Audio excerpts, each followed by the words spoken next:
estamos aquí de nuevo. Hemos comido todos. ¿Nadie ha hecho ayuno intermitente? ¿No?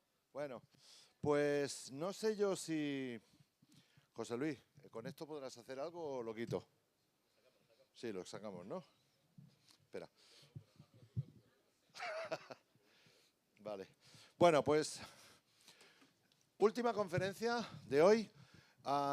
Tenemos a una persona que el otro día echábamos cuentas de que posiblemente él, junto quizá con Parcerisa y junto quizá con Susan Powell, que en paz descanse, pero yo creo que ha sido él la persona que más congresos de ciencia y espíritu ha venido, desde el número 1, del congreso número 1, hasta, bueno, y después nos vimos en Sapiens, Alimentación Consciente, nos hemos hinchado. Así que hablamos de José Luis Camacho, mundodesconocido.es.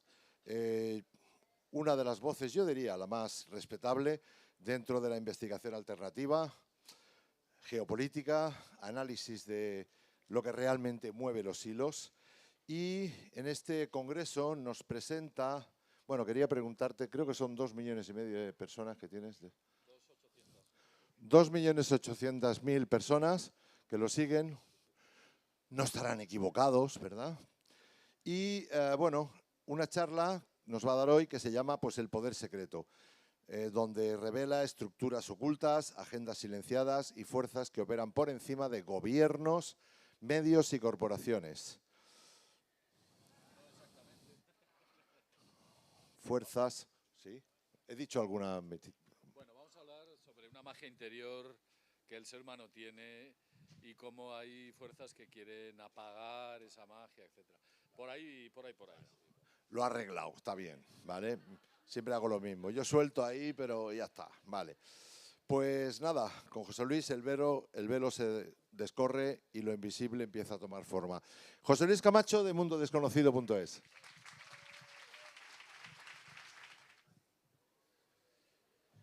Buenas tardes. Buenas tardes. No te pases, Miguel. Buenas tardes y bienvenidos. Llevamos muchos años dentro de Mundo Desconocido, muchos años en los congresos de Ciencia y Espíritu. Y para mí, cada vez que veo la gente que sigue a Mundo Desconocido, se me llena la boca de orgullo de lo que me encuentro delante y el valor humano que hay detrás de esta cuestión. Hace muchos años, antes de que tuviera Mundo Desconocido, hace muchos años, cuando estaban haciendo en Internet, estamos hablando del año 2000,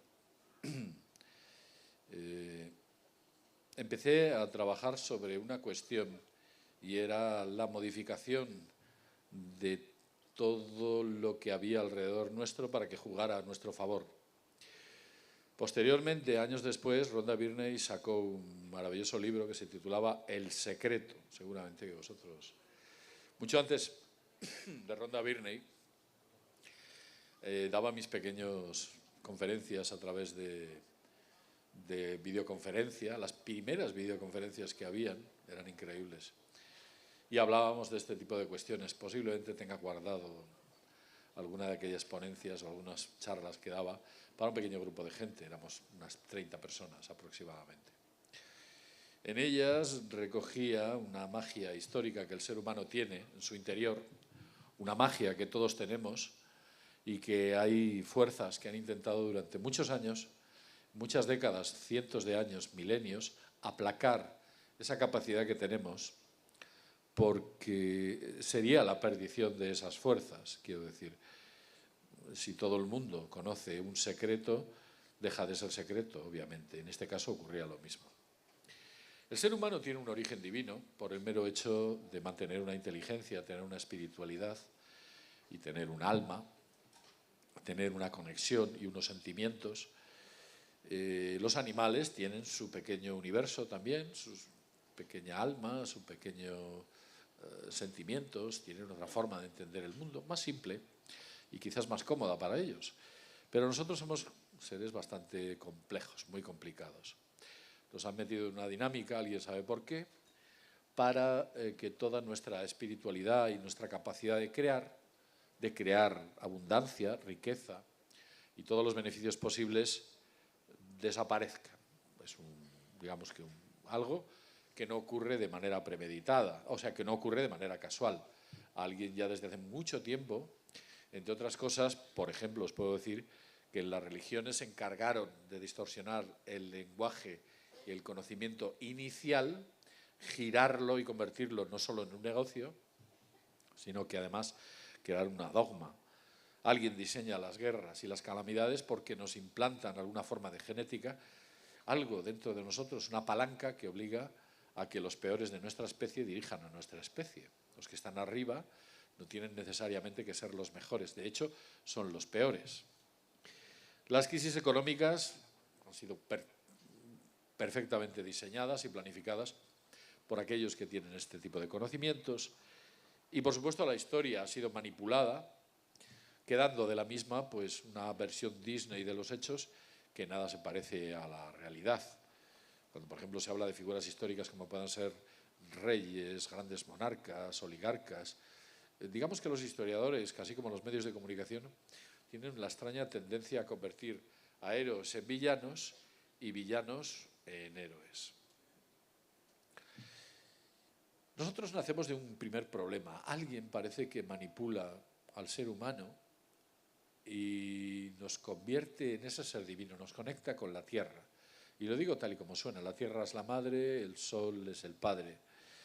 Nos conecta, nos entrega la inteligencia, alguien nos modifica.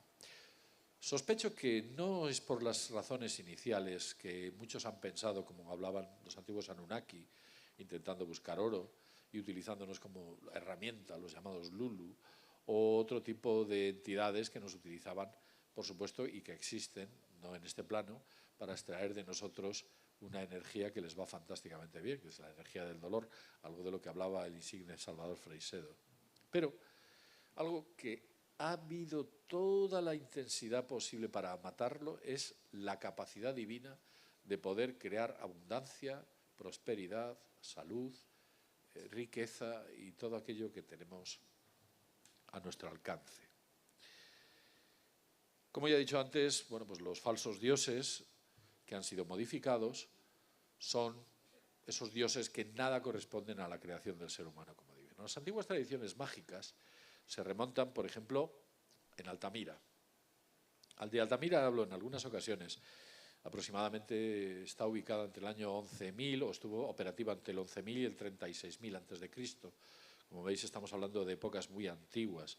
Las cuevas de Altamira empieza a practicarse una importante magia. Hablamos de 36.000 años de antigüedad. Una importante magia que es prácticamente, o se puede ver claramente, dentro de la cueva, una de las primeras cuevas que aparecen en la entrada. En la caverna actual de Altamira ya no se puede entrar, solamente permiten una visita al año de algún centro educativo. Pero aquellos que han entrado en la cueva de Altamira, que esta es y es así como es, justo a la entrada hay una cueva en la que podéis ver que no tiene mucho techo, tenéis que ir agachados. Es una cueva en la que hay unas piedras predispuestas de tal manera que alguien se tumbaba en esas piedras, observaba sus techos y en sus techos había, como veis ahí, bisontes, gacelas, había todo tipo de animales que les servían para la caza. Estamos hablando de la época neolítica, paleolítica, y en realidad el auténtico dinero, la auténtica necesidad que tenían entonces era esto que estáis viendo aquí. Y ellos practicaban una forma de magia atrayendo a estos animales que para ellos era la abundancia. Y fijaos si les funciona la magia, estuvieron 26.000 años en esa cueva. Además, mirad el nombre, Altamira. ¿Qué es el ojo de la pirámide? Una mirada alta. Altamira. ¿Os acordáis de la película en la que salía el Hotel Overlord? El Overlord también. Una mirada, una mirada alta. Y estoy hablando de la película de Stanley Kubrick, The Shine, me parece que se tradujo al castellano como El Resplandor. También sabía de qué estaba hablando. O sea, esa utilización de ese lenguaje lleva de alguna manera implícito en que hay un conocimiento de fondo. Bueno, pues cuando entras allí, Ellos, y esta cueva está ubicada en una zona donde no hay una penumbra, no es una oscuridad total. Según entras a la izquierda y hay una pequeña penumbra. Esa penumbra hace que cuando observes a los animales que podéis ver en esta imagen, han aprovechado las formas y las curvas del techo para darle realismo a esos animales. Y aquellas personas que entraban allí, entraban en un trance observando esos animales y llamaban a la caza. Como he dicho antes, la riqueza para ellos era muy distinta a la que nosotros entendemos. La bonanza era tener animales, la bonanza era tener mucha prole, la bonanza era no pelearse con los enemigos o las tribus cercanas a ti, la bonanza era que no hubiera sequías. La bonanza eran cosas mucho más sencillas, que ellos las conocían manipulando los medios y utilizaban una antigua magia. Parece ser que en Francia se ha encontrado una cueva en la que ya los neandertales, y hablamos de una especie que ni siquiera somos nosotros, o por lo menos parcialmente, ya hacían sus rituales mágicos empáticos también. Esa magia es muy antigua y si algo dura 36.000 o 40.000 años es porque funciona. Y si alguien lo ha borrado es porque a alguien no le interesa que nosotros practiquemos este tipo de magia. Es sencillamente un conocimiento suprimido. Los textos o los antiguos textos en los que aparecía esta magia han sido eliminados. De ello habla Rondavel en muchas ocasiones. Bueno, pues los documentos originales fueron destruidos directamente, pero no destruidos por per se, sino que destruyeron a los escritores, los documentos y los edificios, y acabaron hasta con los países. No querían que cierto conocimiento sagrado, como pueda ser la gnosis, que forma parte de este poder secreto, trascendiera. Ya sabéis lo que le ocurrieron a los gnósticos. Los gnósticos, que por ejemplo tenemos los textos de Nag Hammadi, no acabaron bien. Tuvieron que enterrar esos textos en un promontorio que hay en Nag Hammadi, en Egipto, he pasado por él varias veces, y allí los escondieron en una cueva. Afortunadamente los escribieron en un tipo de material que ha perdurado con el paso de los siglos. Y se pudieron recuperar buena parte de ellos. Ahora están en el Museo Copto, o parte de ellos está en el Museo Copto. Pero están en el Museo Copto y lo que tienen allí es unas fotocopias. O sea, lo deben tener guardado en algún sitio, como suelen hacer todo este tipo de cuestiones. Incluso acababan con esos lugares que mantenían las viejas tradiciones. Las nuevas religiones, el cristianismo, cuando fue modificado por la Iglesia cristiana, acabó modificando también los lugares mágicos. Lugares mágicos que todos reconocíamos. Por ejemplo, ¿quién no ha oído hablar de las fuentes mágicas? En Barcelona hay una. O las fuentes la fuente de los deseos, el pozo de los deseos. Siempre está el agua, porque el agua tiene una gran importancia dentro de lo que es el poder secreto que nosotros tenemos. En realidad nosotros somos vasijas, un 70, un 80%, un 60 y pico por ciento de nosotros somos agua, un agua sagrada. Y depende de que cómo te trates, recibirás aquello a lo que tú estás expuesto. Si te tratas mal, vas a recibir cosas muy feas, porque estás atrayendo al mal. Es como la radioactividad. Si te acercas a la radioactividad, te vas a volver radiactivo. Si te acercas mucho a la oscuridad y te centras constantemente en la oscuridad, te vuelves oscuro. Lo he podido ver incluso en youtubers o gente del misterio que se acercaba demasiado a la oscuridad y se acababa ensombreciendo. Y es así. Hay cosas tan curiosas como podemos encontrar en los lugares mágicos, como por ejemplo piedras. Si vosotros vais a una montaña y ves una piedra horadada que parece que lo está artificialmente, es porque se llamaba la piedra de la fertilidad. Y ahí metían a las doncellas, las hacían pasar una noche para coger o aumentar su fertilidad. Yo no sé si funciona o no, pero lo cierto es que esa antigua tradición perduró durante muchos años.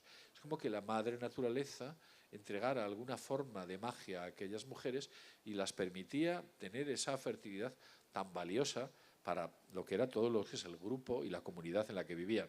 El hecho de que nosotros vivamos en ciudades de 1 millón de habitantes es una cosa absolutamente antinatural. Lo normal es que los grupos humanos estuvieran entre 100, 200 personas. Era más o menos el entorno en el que se vivía.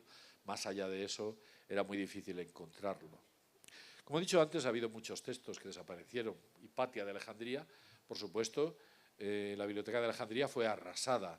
Hipatia era agnóstica, creía en el poder secreto y en todo este tipo de cuestiones, y acabó de una manera absolutamente horrorosa. Bueno, ya sabéis el final de Hipatia, que no solo la mataron, sino que la mataron cruelmente.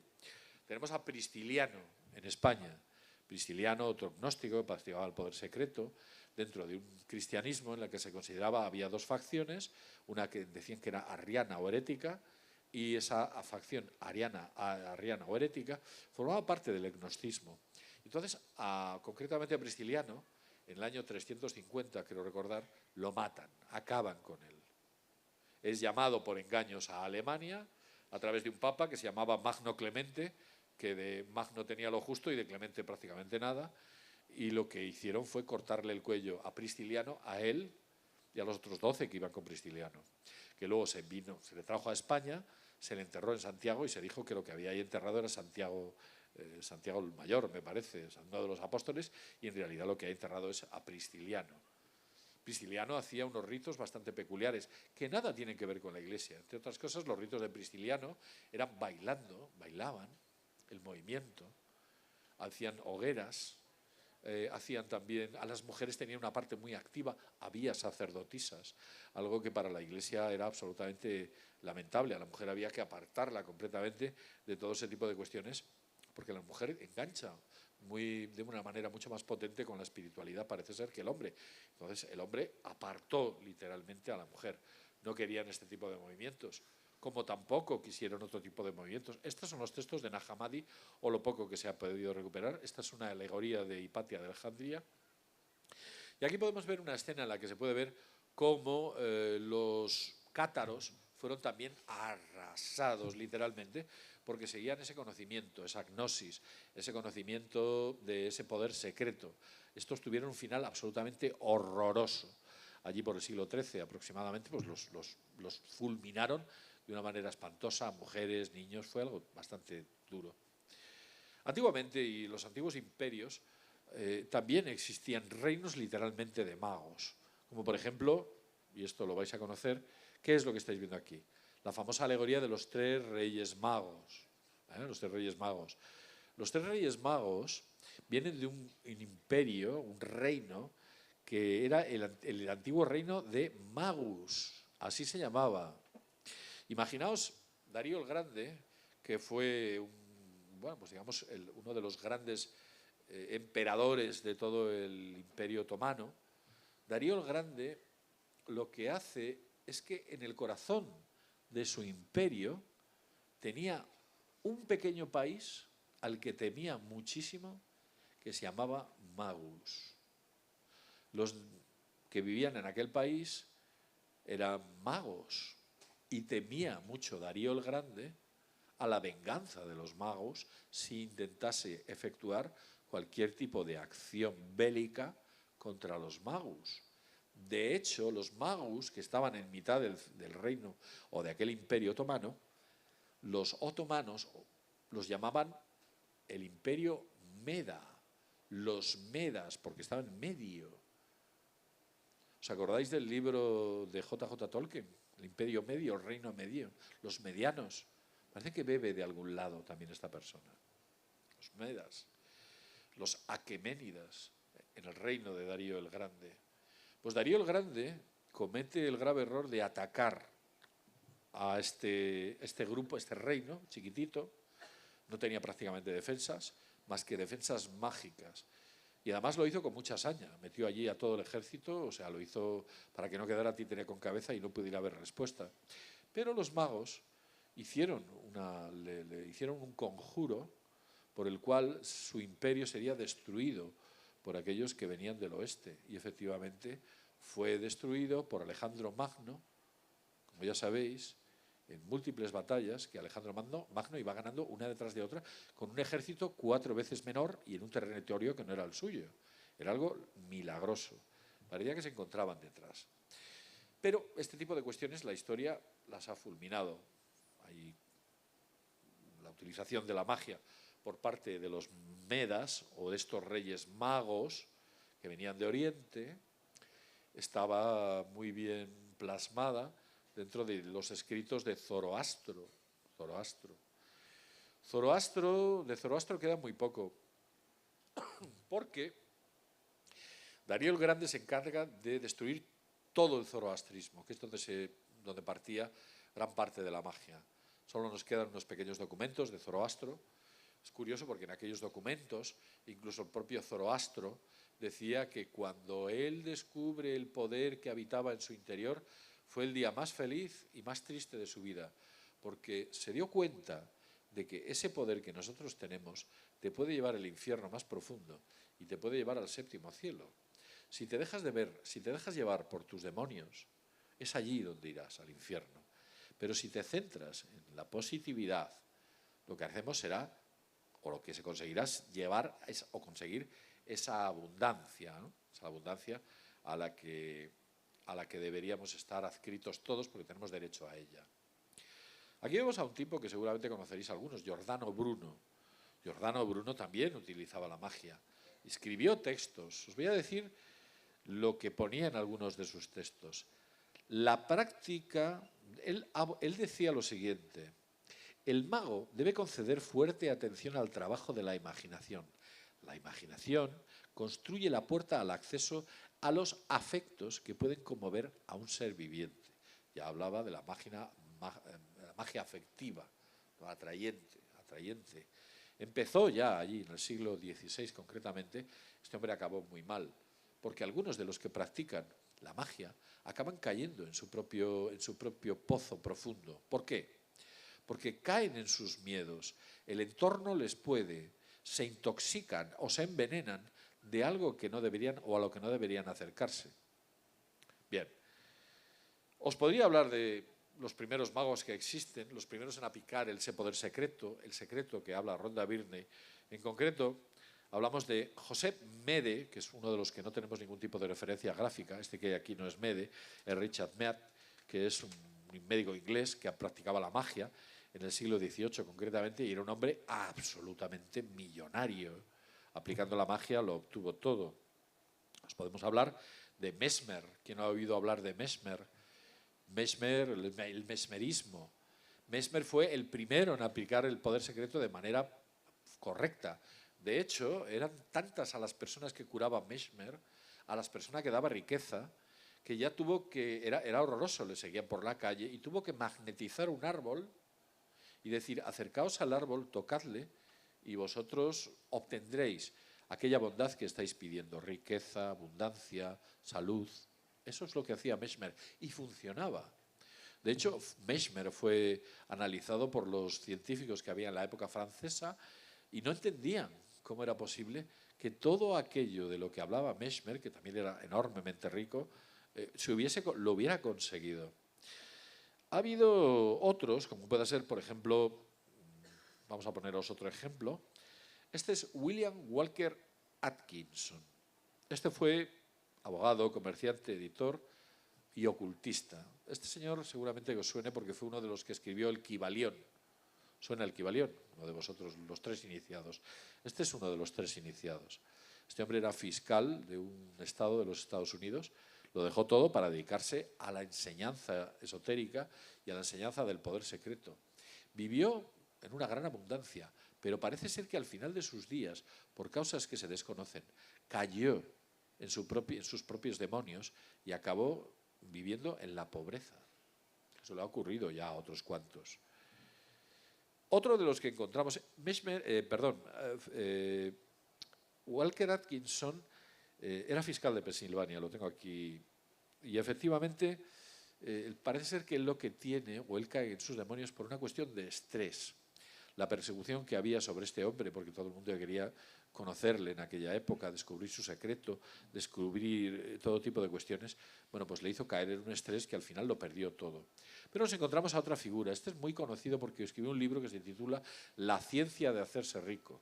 Es Wallace Waits. Fue en 1918 cuando este personaje, este señor, escribe La ciencia de hacerse rico, alguien que nace de manera enfermiza, alguien que nace pobre y que amasa una buena fortuna utilizando el poder secreto y utilizando las máximas que implica o que pone dentro de su libro La ciencia de hacerse rico, que es un libro, incluso que me atrevería a decir que es un libro actual. Me atrevería a decir que así lo es. Bien, es importante para entender todo esto que veáis que todo tiene un procedimiento histórico. nadie se ha sacado de la manga. Todo aquel que os diga que son unos charlatanes, gente como por ejemplo pueda ser Rhonda Byrne, Bob Proctor, Joe Vitale, o no sé, podemos poner Napoleón Hill, muchos ejemplos. Pues todos aquellos que os digan eso no es cierto, venía ya de atrás. Lo que pasa es que el poder secreto es como los ojos del Guadiana. Hay épocas que aparece y desaparece, aparece y desaparece. La gente como que no consigue conectar con la idea de obtener esa abundancia. En este caso, y voy a hablaros o poneros algún ejemplo, bueno, aquí tenemos a Rhonda Byrne, archiconocida, pero puedo, en el siglo XX, en el siglo XXI, ¿quién no conoce a Bob Proctor? ¿O quién no conoce a Napoleón Hill? Napoleón Hill, Piense y hágase rico, es un libro bastante conocido. Napoleón Hill, a él le ocurre una cosa muy interesante. Él va a Australia antes de descubrir todo esto, y en Australia él se dedicaba a la prospección y la búsqueda de oro, oro como metal. Y en Australia él se da cuenta que hay unas minas, antiguas minas de oro que se han cerrado, se habían cerrado las minas de oro. Y entonces, bueno, pues Proctor piensa que aquellas minas estaban infraexplotadas. Había mucho más oro de lo que pensaban que podía haber allí. Decide comprar equipo, contrata a mucha gente y Proctor se pone a excavar, a excavar, a excavar y está así durante 3 meses excavando, dejándose un montón de dinero. Y no consigue encontrar el oro, no aparece el oro.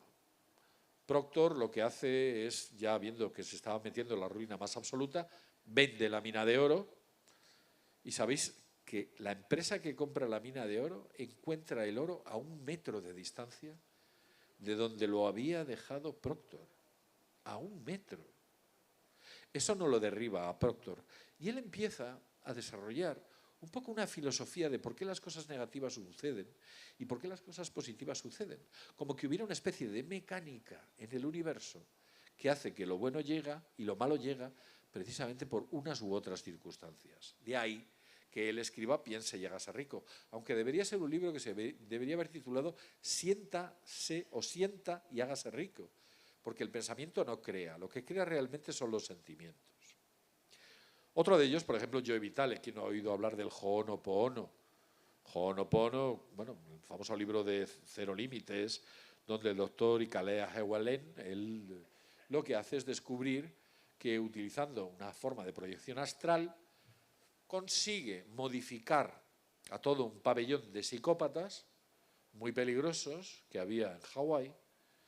Y bueno, al final tienen que cerrar el pabellón porque se deshace de todos ellos. Lo único que hacía era observar las fotografías de aquellos presos, aquellos reos, y les modificaba, les miraba y les sentía como que se habían vuelto buenas personas, se habían corregido, se encontraban bien, estaban correctos. Y aquellas personas que eran muy peligrosas dentro de la cárcel van cambiando. Porque este señor, Hewlett, nunca había llegado a conocer a algunos de ellos, ni siquiera físicamente. Lo hacía por la noche, estudiaba las fichas, miraba sus fotos y les cambiaba. Y el pabellón se acabó cerrando. Una cosa curiosísima. Él aplica una antigua técnica maorí que se llama así, el Ho'onopono, que es prácticamente lo mismo, utilizar el poder secreto. Rhonda Byrne lo que hace es popularizarlo de una manera muy inteligente, lo explica. Ella añade pautas, explica comportamientos que tenemos que tener y lo que debemos hacer para no atraer lo negativo o alejar lo negativo y para acercar todo lo positivo. Realmente estamos llenos en nuestra vida de muchos problemas de un tipo económicos, la familia, mi vecino, mi jefe me tiene hasta aquí, hasta la utilización del lenguaje. ¿Cuántas veces hemos oído a una madre decir, mi hijo me va a matar, ¿no? Mi hijo me va a matar y al final ella enferma porque el hijo es una gran desgracia. Lo que has creado es verbalizado. Y verbalizar es decretar. O cuántas veces dices, mi jefe me enferma, ¿no? Y realmente te enferma, acabas enfermo. Fijaos, porque estas cosas no solo las saben aquellos que lo hubieran estudiado, sino que lo sabe mucha más gente. Mirad, os voy a enseñar un paquete de tabaco. ¿Sabéis lo que ahora ponen los paquetes de tabaco? Fumar mata. ¿Sabéis lo que ponía al principio? Fumar puede matar. Pero como crea un futuro hipotético que nunca llega, no era efectivo, no mataba a la gente. Entonces utilizaron la etiqueta de fumar mata, el presente. Y luego nos pusieron todas estas fotografías absurdas que son todos actores que nada tiene que ver con la realidad. O sea, lo de fumar es una cosa en la cual habría que entrar en debate. Pero bueno, que sepáis que ellos saben y utilizan el lenguaje de manera adecuada. Hablar de manera futuro, de manera hipotética, saben que no funciona. Proyectarse hacia el futuro, proyectarse hacia el pasado, es atraer el dolor, pero nunca te va a traer riqueza.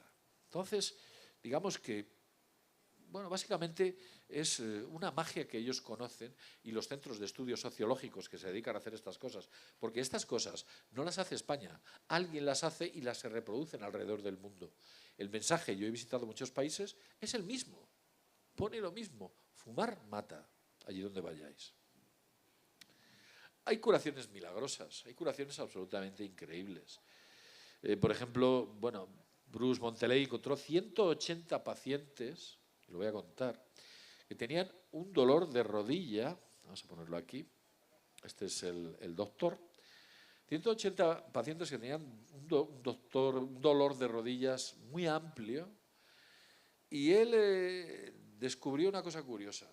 Este era un médico con un gran renombre y decide operar a los 180, pero de los 180 a 90 de ellos les opera realmente y a otros 90 no. Solo les abre y les cose de nuevo. Pues todos curaron de sus problemas de rodilla. Y él se da cuenta de que la cirugía falsa funcionaba también como la cirugía real. ¿Sabéis que hay casos de doble personalidad, triple y cuádruple personalidad, que una de sus personalidades, el tipo que las padece, esa múltiple personalidad, dice que es rubio y con ojos azules y de repente los ojos le cambian a azules? Ocurre. Esto hay psiquiatras que lo han visto. De que cambia la personalidad con ojos azules y un tipo que tiene los ojos castaños se le vuelven azules porque él se cree, crear la fe, se cree que ha creado ese personaje y que forma parte de él. Hay un caso bastante curioso y fue el presidente de los laboratorios Balco. Laboratorios Balco fue una empresa química que se dedicaba a la producción de lo que usan los culturistas para ponerse grandes. No, proteínas no, era anabolizantes. La empresa Balco hacía anabolizantes que eran los mejores de Estados Unidos. Él hizo una enorme campaña por Estados Unidos, mostraba los resultados. Había muchos de los culturistas que utilizaban los anabolizantes de la empresa Balco, pero ¿sabéis lo que ocurría? Él empezó a operar en 1998, a vender este tipo de productos. Se descubrió que todo el Winstrol o anabolizante que utilizaba Balco era falso. No había ningún tipo de anabolizante dentro. Y sin embargo los culturistas se hacían enormes. No había. Era algo mental. Se hacían grandes y musculosos sin tomar ese tipo de... Luego, de hecho hay un documental en Netflix que habla concretamente del caso de Víctor Conte, de cómo engañó a todo el mundo vendiendo anabolizantes que no llevaban nada, era un placebo, no tenía nada. Pero como salía la gente diciendo, no, son maravillosos, los culturistas se hacían enormes. Una época en la que, bueno, aquello fue un auge importante. Bien, la naturaleza del poder secreto es muy importante comprenderla, la naturaleza del poder secreto. Vamos a ir al grano. Si queréis cambiar vuestra realidad, no podéis hacer lo mismo que estáis haciendo en estos momentos. Algo está fallando. Y es importante que aquel que os cuente este tipo de cuestiones sea alguien que ha podido aplicar el secreto. Yo vivo muy bien. Económicamente, mi casa, mi entorno, vivo bien. Y cuando tengo un problema me enfrento a él con el poder secreto y lo supero. Quiero decir, cuando he tenido problemas económicos he aplicado el poder secreto y se ha solucionado. Cuando he tenido problemas de salud he aplicado el poder secreto y se ha solucionado. Problemas de un tipo o de otro han sido solucionados aplicando el poder secreto. Además, con la práctica veréis que funciona mucho más rápido. Los pensamientos no crean, No es vuestro cerebro el que crea, solo los sentimientos. Lo que sentís es lo que realmente crea. Si sentís que el fracaso acecha, eso es lo que os va a llegar, el fracaso. Si sentís que el triunfo acecha, eso es lo que os llegará. Es importante que emane del corazón. Desear algo tiene que ser con el corazón, con los sentimientos. De hecho, los sentimientos pueden hablar. Es una forma de lenguaje, no léxico, como puede ser el verbal o como puede ser el pensamiento, sino es una forma de lenguaje que el universo entiende. Y yo no sé si existe una mecánica cuántica que hace que se desencadene todo como una bola de nieve y al final se te entregue aquello que buscas, o qué tipo de reacción existe en esa visualización cargada de sentimientos. Es importante también que seáis siempre positivos, no seáis negativos. La negatividad os conducirá al fracaso más absoluto. Yo sé que estando en una situación dramática es muy difícil sonreír, es muy difícil mantener una actitud positiva, pero es que si no se hace así, esa situación no se conseguirá. También es importante tener la mente centrada en la meta, en el objetivo. No os centréis en el camino, no vayáis por el camino, no penséis, bueno, yo quiero dinero, una lotería, jugar a la lotería, o yo quiero dinero, pues quizás... No, no penséis en el camino, pensar en el objetivo. Quiero salud, centrados en cómo queréis sentiros, cuando estabais en el momento más pleno de vuestra vida. A ver, a mí me saltó el otro día aceite, queda aquí una pequeña aceite, se me pusieron unas manchas negras y solo con hacer así, este gesto, echarlo y sentir lo que se iba, ya no están, han desaparecido. Porque los sentimientos crean. No os disperséis. Es importante que cuando queráis algo, una meta, una idea, yo quiero esto, yo quiero aquello, no os disperséis. No diga, bueno, quiero esto, pero a lo mejor lo que realmente quiero es aquello, y luego otra vez cambies, porque ese cambio despista la creación de aquello que tú estás buscando. Tienes que centrarte en el objetivo. Mi objetivo es aquel, y tienes que ir hacia él, y ser claro y nítido. Olvídate de cómo vas a llegar a ello. Olvídate de la mecánica del universo. El universo ya moverá palos donde tenga que moverlo para darte aquello que tú deseas. Céntrate en esa idea. Y nunca dudes. Habrá gente que te ensombrezca. No escuches posturas derrotistas o negativas. ¿Cuántas veces habéis oído a alguien que ha dicho, oye, me he presentado a una oposición, me ha salido maravillosa, se lo he dicho a mis amigos, que ya la tenía, me han dado los resultados y me he quedado fuera? Porque decir vuestros secretos a los demás hace que los demás puedan ejercer sobre ti un mal del ojo inconsciente y desearte el mal. Nunca sabes lo que pasa por la mente de tu mejor amigo. Mirad lo que os digo. A lo mejor no te desea tanto bien o no te quiere tanto. No lo sabemos. La mente es algo muy interior. Hay psicópatas que lo son y no lo saben ni ellos mismos.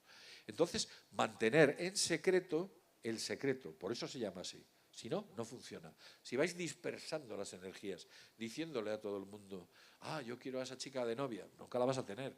O diciéndole a todo el mundo, yo quiero tener ese puesto de trabajo, nunca lo vais a tener. Porque la gente utilizará esa magia contra ti, pero inconscientemente, porque os tiene celos o por lo que queráis. Intentar no contar a nadie aquellos anhelos que tengáis.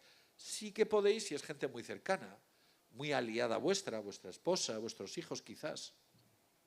Pero más allá de ese ecosistema es un peligro, porque no sabes realmente si alguien está pensando o sintiendo contra ti o no.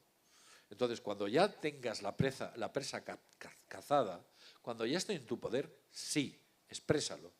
Esto es lo que yo deseaba y lo he obtenido. Pero si vais por ahí contando, pues quiero esto, quiero aquello. ¿Cuánta gente ha dicho, mira, me he presentado al carnet de conducir y creo que lo voy a aprobar? Y luego le han dicho, pues mira, no lo has aprobado. Has fallado en una, en dos, en tres, pero no lo has aprobado. ¿De acuerdo? ¿Cuántas cosas has pensado que ya las tenías y de repente te has dado cuenta de que las has perdido? Porque lo has verbalizado. Eso que se le decía a la antigua tradición a los niños de pide un deseo pero no lo cuentes. ¿Creéis que es nuevo? Viene de muy antigua esa tradición y se sabe por qué era. Nunca os dejéis llevar por posturas derrotistas. Los demás, por celos, por envidias o porque son pusilánimes, os dirán, tú no puedes conseguir eso. Tú no puedes alcanzar aquello. O se reirán de ti. Tienes que alejarte de las opiniones de los demás. Además, realmente aquellos que han cambiado el mundo han tenido que crear una revolución. Si eres un ladrillo más en el muro, no vas a cambiar nada. Tienes que ser distinto, un poco distinto. No seas otro ladrillo en el muro. Como he dicho antes, puedes pedir ayuda, pero cuidado con tu aliado. Podéis utilizar a varias personas que estén o que tengan los mismos intereses para aplicar esa magia en favor vuestro. Somos como las pilas. Si aquí hay 4 personas a los cuales nos interesa un objetivo común, aplicar el poder secreto entre 4 hará que ese poder secreto o ese deseo se obre en realidad mucho antes. Eso se hacía en las antiguas tribus de cazadores o en las antiguas tribus de las que estoy hablando al principio, cuando estaba hablando, por ejemplo, de Altamira. Se utilizaban a varios oficiantes para obtener ese poder secreto. De hecho, había praxis, como por ejemplo el movimiento. El ejecutar un acto religioso estático, sentado, es un gravísimo error. Necesita un movimiento. Necesita muchos factores. Yo podría deciros, por ejemplo, que hasta tener el pelo largo es más positivo que tenerle corto. Y alguno me dice, bueno, es que los budistas lo tienen corto, los que ejercen el budismo. No, no, no. Lo que realmente ocurren es que les obligan a cortarse el pelo para que no lleguen al nivel de los maestros. Porque Buda realmente, ¿cómo tenía el pelo? Con forma de caracolillos. Además representando la famosa espiral de Fibonacci, si lo habéis visto. O sea, no estaba pelado en absoluto. Pero bueno, esto es un ejemplo y no me quiero dispersar. Cuida tu lenguaje. De esto hablaba Birney también. El universo no entiende la palabra no. Si oyes decir a un político, no soy corrupto, puedes pensar, es corrupto. Si oyes decir a un político, yo soy honrado, puedes pensar, es honrado. O hay más posibilidades. Cuando meten en la palabra el no, o cosas como algunos dubitativamente se proyectan en el tiempo, ya te está dando o identificando un poco que aquello no va por buen camino. El universo no entiende el no, ni tampoco el sí, solo entiende el verbo. ¿Qué dice la Biblia? Al principio fue el verbo. Para crear las cosas, primero hay que verbalizarlas. Y ojo cómo las verbalizáis. No le pidáis al universo, por favor, dame esto. No. Todos los grandes milagros se obtenían con una orden casi militar. ¿Qué hacía Cristo? ¿Creéis que a Lázaro se le acercaba y le decía, venga Lázaro, hombre, levántate, ¿le vas ahí muerto? No. ¿Qué le decía? Levántate y anda. ¿Era así? ¿Cómo hacía todos los milagros? Era taxativo. Cuando echaba a los espíritus que llevaban los famosos poseídos, les decía, largaos, y se largaban. Siempre era taxativo. Y otra cosa curiosa, miraba al sol. Muchos si leéis los milagros de Cristo, antes de ejecutar un milagro, siempre miraba al sol. Y alzó la vista y después eran taxativos. No se puede dudar, no le muestres al universo duda. Quiero esto, tengo esto, y tienes que sentir que lo tienes. Claro, si vives en la pobreza ya me diréis cómo se puede sentir la riqueza. Por eso digo que es una labor ardua, complicada. Acaba apareciendo y desapareciendo en los ciclos históricos. Estamos ahora en un ciclo de caída, pero quizás dentro de 40 o 50 años venga otra ronda Birney y otro tipo de personajes que hagan que este tipo de ideas florezcan con más fuerza. Pero hay una fluctuación muy sospechosa. Como he dicho antes, utilizar siempre el presente es muy importante, el presente, el ahora, el momento. Lo decía Cartole, ¿no? Él vivía el ahora y él sentía como el ahora es lo que realmente existe. El futuro es algo que puede llegar o no puede llegar. Y el pasado ya sucedió. Tienes que centrarte en el ahora, en el presente. Y empieza con pequeñas metas, entrena pequeñas cosas sencillas, simples, que no sean muy complicadas. Birney decía desde traer un café hasta obtener pequeñas cosas, como puede ser voy a traer que alguien me llame por teléfono, que nunca me ha llamado, o pequeñas cosas. No tenéis que poneros grandes metas. Mirad, os voy a contar algo que muy poca gente conoce. Lo más fácil de cambiar es el tiempo. El tiempo, ¿eh? Había una antigua tradición de la que habla Juan García Atienza en uno de sus libros, que se ha perdido en España. Se llamaba el nubero. Los pueblos o ciertas zonas de España tenían a un personaje que era el nubero. ¿Qué hacía el nubero? traía las nubes y la lluvia y alejaba las tormentas. Le llamaban así, el nubero. El personaje que conoció Atienza dice que era muy estrafalario. Estaba lleno de cosas, de muchas religiones, un tipo con una larga barba, pero este hombre atraía la lluvia y la alejaba utilizando una serie de praxis mágica que básicamente lo que hacía era alejar o traer la lluvia. Yo he conseguido hacer llover utilizando el poder secreto en zonas donde no debería haber llovido y en el momento del año en el que por supuesto tampoco. Pero de las cosas más fáciles es atraer la lluvia y también atraer la sequía. Esas cosas se pueden atraer. Y como ya he dicho antes, hay antiguas tradiciones como nubero que se han perdido, ya no existen. Aquello desapareció. Los labradores les pagaban. Deshazte de esas nubes que nos va a caer una tormenta. O a ver si traes el agua, que hay muchas sequías. Y existían, pero ya no existen. Como he dicho, utilizar la magia, a veces es importante que te apoyes en símbolos. El símbolo de poder, símbolos de poder, de los cuales, bueno, el nuevo orden mundial y sobre todo ciertas, digamos, personas que están muy versadas dentro de ese nuevo orden mundial, se han apoderado de esos símbolos. Esos símbolos como puede ser la pirámide, ciertas cruces, ciertas espirales. Coño, si veis, por ejemplo, el símbolo de Dell, D-E-L-L, los ordenadores Dell, cuando veis el logotipo que está inclinado, ¿sabéis qué inclinación tiene? 33 grados. Alguien sabe que el número 33 es muy valioso y muy importante. Por ejemplo. O la palabra Exxon. Exxon es una empresa que se dedica a hidrocarburos y forma una X doble, que es un antiguo símbolo muy sagrado también. Utilizan el simbolismo sagrado, el amanecer, las dos torres, utilizan todo este tipo de simbolismo que saben que da poder. A ver, si tú llamas a una empresa con nombre tenebroso, pues vas a acabar como ese nombre tenebroso. El nombre da poder. De ahí que hayamos tenido una ministra de Sanidad que se llamaba Ana Mato. El nombre es poder. O teníamos un ministro de Economía que se llamaba De Guindos. ¿Os acordáis? De Guindos. ¿O quién era Salvador Freixedo? Freixedo, en alemán, que viene del Freire, quiere decir el libertador. Salvador libertador. Y mirad qué mensaje llevaba Freixedo. Es un ejemplo. Pero hay muchos ejemplos. Observadlo, sobre todo en los políticos. Los políticos cantan muchísimo. ¿Cómo? ¿Sabéis? Mirad, yo tenía un amigo, y esto lo he contado en algunas ocasiones. Tenía yo 16 años, este tenía 16 años, y medía 2 metros y era como un armario. ¿Sabéis cómo se apellidaba? Masa Potente. Masa Potente se apellidaba. Y era una masa potente. ¿Sabéis? Imaginaos desde pequeño.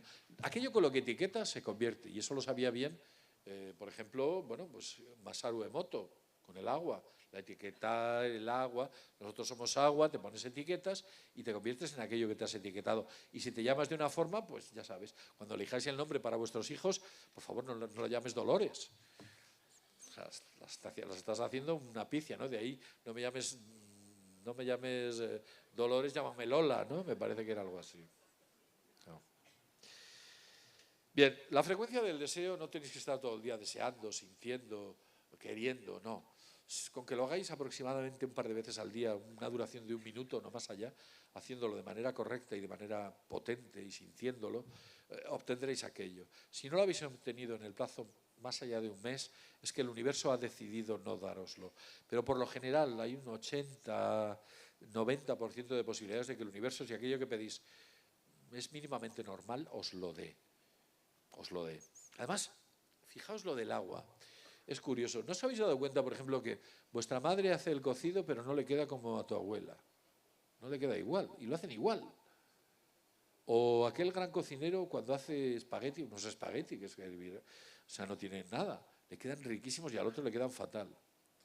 Porque el oficiante entrega al agua una magia interior. Y cuando tú haces tu comida y estás envenenado porque estás hasta las narices de que tu jefe, tú no sé qué, estoy aburrido porque tenía que hacer otras cosas, te sale una mierda porque has transmitido al agua una negatividad.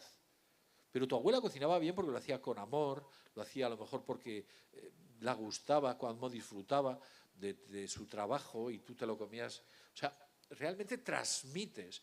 Y tú pones a dos personas, A y B, que hagan exactamente igual un guiso, y veréis cómo no sabe igual el de A que el de B. Porque es algo que llevamos dentro, que el agua lo recoge cuando se está produciendo este tipo de cuestiones. Y luego hay otra parte muy importante, la conexión de la tierra. Cuando hagáis peticiones, si tenéis la oportunidad, hacer una conexión de tierra. Si estáis dentro de casa, lo que podéis hacer es descalzaros. Aunque sea parquet sintético, da igual, porque te igualas electrostáticamente. Lo que haces es bajar bastante la energía electrostática, que es bastante negativa. De ahí que nos pongan constantemente ropa sintética. Es bastante negativa. Y hemos perdido la conexión de la tierra. La goma no existía antes del siglo XIX, del siglo XX. Iba la gente con zapatos de cuero, suelas de cuero, pero la goma realmente per se es algo como muy nuevo. Y a partir de ahí hay enfermedades de un tipo, problemas de otro, porque la goma es antinatural y te aísla del suelo.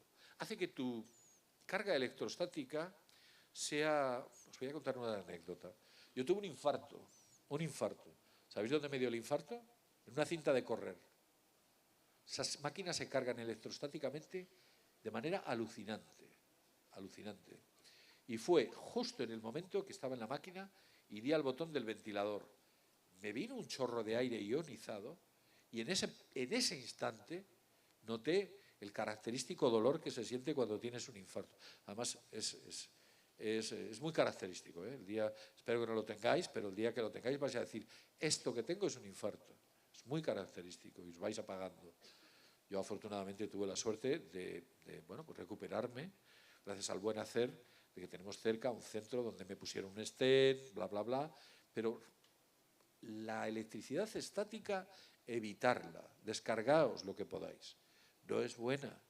A mí me ocurrió y vi claramente que había un efecto muy evidente entre ese chorro de aire que me vino de la máquina de correr, de aire cargado electrostáticamente, ionizado hasta arriba, y el infarto fue causa-efecto.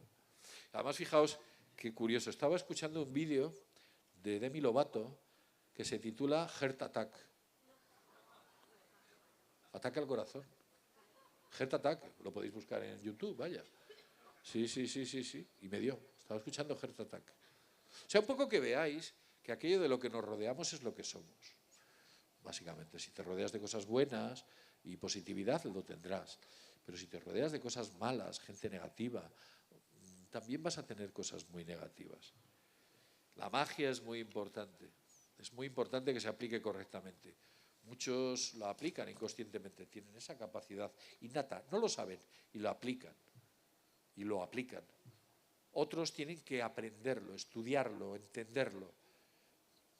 No se trata de eludir responsabilidades, de decir, yo tengo problemas económicos porque me los merezco. No. Seguramente que haya fuerzas exógenas que hayan provocado o que te tengan enfilado y vayan a por ti. Pero eso no quiere decir que tú te pongas un escudo e intentes detenerlas, que seguro que puedes.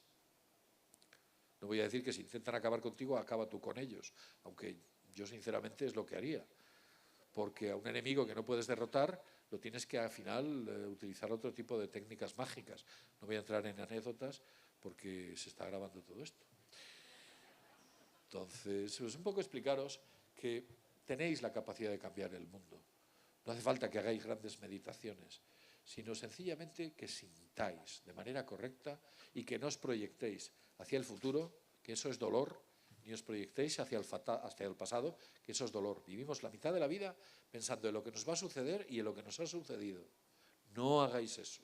Pensad en lo que hay ahora y sentid esa bonanza que todos, como seres humanos y seres divinos, tenemos que tener. Y nada más. Muchas gracias a todos vosotros por estar y por estar aquí.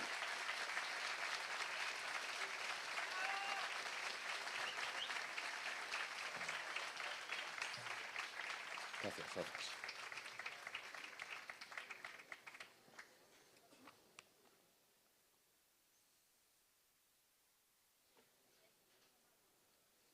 Bueno, ha habido gente que me ha pedido que hable de la tierra hueca, pero yo con todos mis respetos hacia la gente que habla... Ojo que la gente que habla de la tierra plana tiene cosas muy interesantes, ¿eh? No soy partidario de la tierra plana, pero dicen cosas muy interesantes, ¿eh? El mapa de Gleason, cuando están hablando de ciertas cuestiones, tiene mucho sentido. Tiene mucho sentido. Yo creo que la Tierra es una esfera. Quizás no sea la esfera que nos han dicho, porque la típica imagen que vemos de 1976 que nos entregan de la Tierra en realidad es un mosaico, ni siquiera es una fotografía. O sea, para que un satélite hubiera fotografiado algo así, hubiera necesitado un gran angular, no hubiera salido nada de eso. Entonces, no existen fotografías tanto de la Tierra como de la Antártida. Intentáis buscar fotografías de la Antártida y no las vais a encontrar. Encontráis infografías, encontráis cosas de ese tipo. Yo creo que la Tierra es hueca. Las antiguas tradiciones hablan de ello. Grandes personajes como puede ser Euler, matemáticos tan potentes como Euler, que también era un matemático, como puede ser Edmund Halley, como puede ser, por ejemplo, el propio Newton, decían que la Tierra era hueca. Alba Haaz, de la NASA, también decía, existe la pavorosa posibilidad de que la Tierra sea hueca. Algunos iceberg son de color verdes, azules y rojos. Esto no lo sabéis, no lo sabe mucha gente. ¿Y sabéis lo que encontraron en esos iceberg? ¿Por qué eran rojos, verdes y azules? Polen de plantas que aquí no existen. Entre otras cosas, hay pájaros que cuando hay frío van al norte. ¿Qué buscan? Más frío. Es verdad, emigran al norte. ¿A dónde van? Pájaros que hacen largos recorridos. Hay muchas posibilidades de que la Tierra sea realmente hueca. La ISS. ¿Habéis visto alguna imagen del polo norte o del polo sur de la ISS? Eso lo tienen tapadísimo. No quieren ni que veáis ahí las aperturas polares, por lo menos la norte. Está tapadísimo. ¿Qué son las auroras boreales? ¿Por qué se producen solo en el norte? Dicen que en el sur hay también, pero ¿por qué se producen solo en el norte? Porque es el sol interior o la luz del sol interior saliendo y chocando contra las capas atmosféricas. ¿Sabéis? Y por eso se producen las auroras boreales. Podría hablaros de muchas más cosas, pero veo que tengo aquí a Miguel Celades. ¿Tengo algún minuto más, Miguel? Sí, bueno, sí. Me quedan 5 minutos, ¿no? ¿Te quedan 5 minutos? Sí. Vale. Bueno, hay, por ejemplo, os podría hablar de Amundsen Scott, entre otros, quien llega al Polo Sur y cuando está en el Polo Sur, cuando llega a un límite, ¿sabéis lo que decía? Uno de los primeros exploradores del Polo Sur, decía, empecé a ver cómo desaparecía la nieve y aparecía polvo. Esto está escrito, esto lo dejó Amundsen Scott. Pude ver cómo la brújula se me verticalizaba. Veía huellas de animales, Polo Sur, que no eran de animales que yo conocía. ¿Qué os puedo decir de Richard Byrd con las famosas exploraciones que hacía allí y su famoso diario? Que luego, a partir de la expedición que hizo High Jump en 1947, le acallan completamente cuando dice en el periódico El Mercurio de Buenos Aires que había naves que eran capaces de ir de polo a polo. Su hijo, que también estaría enterado, sabéis que murió en extrañísimas circunstancias. Apareció muerto en un almacén de un puerto de Estados Unidos, de una manera rarísima. El hijo de un almirante, un héroe nacional. Hay muchas teorías que hablan sobre que realmente lo que ahí está ocurriendo es que la Tierra es hueca. Podemos ir incluso al propio... ¿Habéis visto el propio mapa de Wegener, ¿no? El Pangea, que era la Tierra inicial, esa Tierra inicial de la que habla Wegener. Si tú coges la Tierra inicial y la desdoblas y la colocas, realmente es una esfera, una pelota de piedra. No había agua en origen. Después la Tierra se va expandiendo. Y es una teoría que Maxlow empieza a desarrollar en base a los estudios de los alemanes. La gravedad no es la misma ahora que hace una serie de años. Es menor, por eso nos crecen tan grandes los chavales. Entre otras cuestiones, y antiguamente eran tan pequeños, no es que no comieran bien, es que algo está ocurriendo. Entre otras muchas cuestiones, os podría contar, estoy hablando de lo Pangea, y efectivamente si coges todos los continentes y les empiezas a unir, te das cuenta que la pelota inicial no era un continente, es que todo era una piedra, una roca. El universo, la Tierra se expande, son burbujas, y debido a ese efecto de rotación, lo que se produce es una fuerza centrífuga que va superando poco a poco la de gravedad, y se va expandiendo, llegará un momento que explote. Yo mostraba en algún congreso incluso imágenes de estrellas que habían explotado como pompas. Y se veía claramente. Y cuando le preguntaba a NASA decían, ¿qué es aquello? No sabemos, lo estamos estudiando. ¿Os habéis dado cuenta de cómo hablan los astrónomos? Empiezan a utilizar este lenguaje. Creemos, pensamos, sospechamos, tenemos una idea. ¿Os habéis dado cuenta? Siempre están en la zona gris. Siempre están ahí. Claro, ahí les tires como lo tires, siempre caen de pie. Ahí es un sitio maravilloso, la zona gris. Entonces, si das balones a la banda, nunca te van a meter un gol, pero tú tampoco lo vas a meter. Entonces, son astutos en ese aspecto. Pues es eso, hay muchas... De hecho, mirad, una de las expediciones iniciales que hubo al espacio por parte de los rusos, que empezaron a enviar ya parejas, la primera pareja que fue de hombre y mujer rusa al espacio, cuando llegan al espacio, las primeras palabras que hacen es decir, Dios mío, ¿cómo íbamos a pensar que esto era posible? La Tierra es... y se cortó la transmisión. Esto fue grabado por los italianos. Justo ahí se corta la transmisión.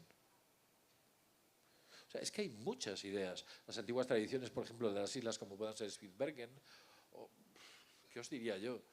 He recogido mucha información al respecto, ahora mismo estoy hablando de memoria, pero cada vez que recojo una información nueva me doy cuenta de que efectivamente la Tierra es hueca y sospecho que es mucho mayor.